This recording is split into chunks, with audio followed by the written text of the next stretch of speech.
আসসালামু আলাইকুম। চমকে উঠেছেন কি? চমকে ওঠার মতন কিছু না। ঘটনাটা পুরোটা শুনেন, পুরোটা শুনলে বোঝা যাবে। আমাদের দেশে তো একটা সরকার বিদায় হইলে পরে ওই সরকারের সব খারাপ।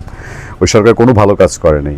ধরেন এর আগে খালেদা জিয়ার সরকার, 4 দলীয় জোট সরকার, অনেক ভুল ত্রুটি ছিল, অনেক অন্যায় ছিল, অপশাসনের অভিযোগ তার বিরুদ্ধেও ছিল এবং ঘটেছিল অনেক অনেক অনেক ঘটনা ঘটেছে। কিন্তু সেই খালেদা জিয়ার সরকার বাংলাদেশে বিদ্যুৎ, তারপর যোগাযোগ, রেল, সেগুলোতে বেশ ভালো কিছু উদ্যোগ নিয়েছিল। এগুলো বলতে অনেকের মুখে বাজে, আমাদের বাজে না।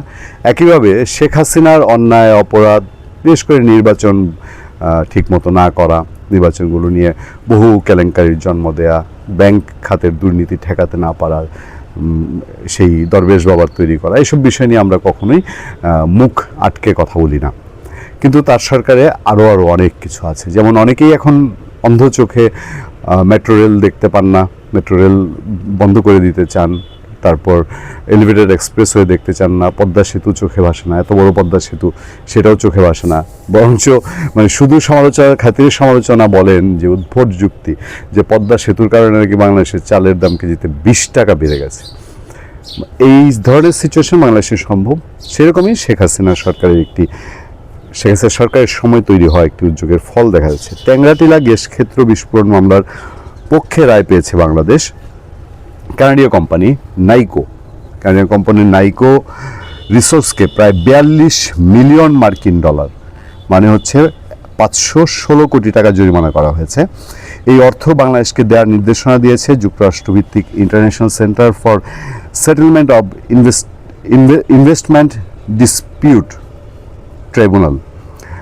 এটা বৃহস্পতিবার পেট্রোবাংলার চেয়ারম্যান প্রকৌশলী রেজানুর রহমান ইকোসিডের রায়ের বিষয়টি গণমাধ্যমকে নিশ্চিত করেন। পেট্রোবাংলা একটি সূত্র গণমাধ্যমকে জানিয়েছে 8 বিলিয়ন ঘনফুট গ্যাস নষ্টের দায় বাবদ 40 মিলিয়ন ডলার এবং পরিবেশ সহ অন্যান্য ক্ষতি সাধনের জন্য 2 বিলিয়ন ডলার মিলে মোট 42 মিলিয়ন ডলার ক্ষতিপূরণ দিতে বলা হয়েছে। মানে সংখ্যাটা আগেই বলেছি, প্রায় 516 কোটি টাকা।